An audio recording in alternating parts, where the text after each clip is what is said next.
পূর্ত দফতরের বিরুদ্ধে ক্ষোভ উগরে মুর্শিদাবাদ বীরভূম যোগাযোগের ডাকবাংলা পানোটিয়া সড়ক অবরোধ করে বিক্ষোভ গ্রামবাসীদের। শনিবার সকাল থেকেই চলছে এই অবরোধ। মূলত রাস্তা ভেঙে যাওয়ার কারণে প্রতিনিয়ত ঘটছে দুর্ঘটনা, ঘটছে মৃত্যুর মতন ঘটনা। অথচ পূর্ত দপ্তরকে জানিয়ে কোনো সুরাহা না মেলায় আজ সকাল থেকে মুর্শিদাবাদের বড়পা থানার জাগদাহ গ্রামের ডাকবাংলা পানোটিয়া সড়ক কার্যত অবরুদ্ধ হয়ে প্রতিবাদ দেখাচ্ছে গ্রামের বাসিন্দারা। সমস্যায় মুর্শিদাবাদ থেকে বীরভূম যোগাযোগকারী একাধিক যানবাহন ও সাধারণ মানুষ। ব্রিজের উপরে একটা বিশাল বড় গর্ত হয়ে গিয়েছে, যে এইখানে জল ভর্তি হলে অচেনা গাড়িগুলা রাস্তা বুঝতে পারে না, সেইখানে পড়ে মোটর সাইকেল 4 চাকা পড়ে তাদের মানে খুব খতম হয়ে গেছে।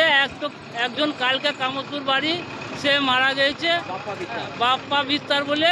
তা রাত 12টার সময়ে এইখানে তখন বাইরে থেকে লোক এসে তাকে তুলে এইখানে মাথায় জল দেওয়া হয়েছে, রক্ত পড়ে আছে। তা আমরা কাছে আগে অবরোধ করেছি যে এইরকম কেন প্রতিদিন লোক এই অজানা জায়গা মানে জল ভর্তি হয়ে গেলে অজানা হয়ে গেছে, তার পড়িয়ে যে হাত পা ভেঙে যাচ্ছে, মোটর সাইকেল ভেঙেছে, 4 চাকার মোবিল পাম্প ভেঙে যাচ্ছে। সেদিন একটা নতুন গাড়ির মোবিল পাম্প ভেঙে গেল, গাড়ি থেকে টেনে নিয়ে গেল। তা আমরা গ্রামের লোক কাজ কামাই করে কত সহযোগিতা করবো, তার জন্য আমরা পথ অবরোধ করেছি।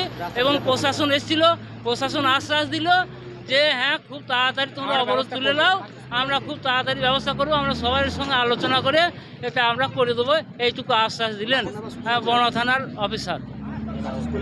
আমার নাম কামাখ্যা ভল্লা, গ্রাম জাগদা, পোস্ট হাওড়া, জেলা মুর্শিদাবাদ।